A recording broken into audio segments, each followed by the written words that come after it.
আপনারা জানেন ডক্টর মোস্তফা হাজারা ফাউন্ডেশনের উদ্যোগে আমাদের 3 দিনব্যাপী যে ফ্রি হেলথ ক্যাম্পেইন হচ্ছে তার আজকে দ্বিতীয় দিন।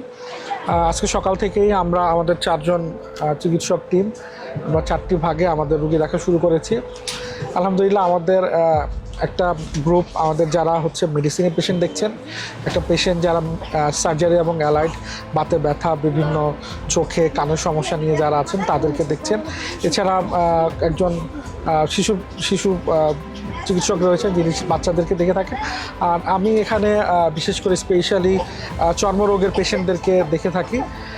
যেহেতু আসলে ঘনবসতির কারণে তাদের পার্সোনাল হাইজিন ইমপ্রুভ না থাকার কারণে ছোঁয়াচে টাইপের যে ধরনের চর্মরোগগুলি দেখা যায় সেই রোগগুলি এখানে বেশি পাচ্ছি, বিশেষ করে স্ক্যাবিস, এছাড়া ফাঙ্গাল ইনফেকশন যেটাকে বলে আমরা টিনিয়াসিস আঙ্গুইনাম, টিনিয়া কর্পোরিস, এছাড়া কিছু এক্সিমার পেশেন্ট পাচ্ছি, সোরিয়াসিসের পেশেন্ট পাচ্ছি, মিক্সড অনেক ধরনের পেশেন্টই আমরা পাচ্ছি।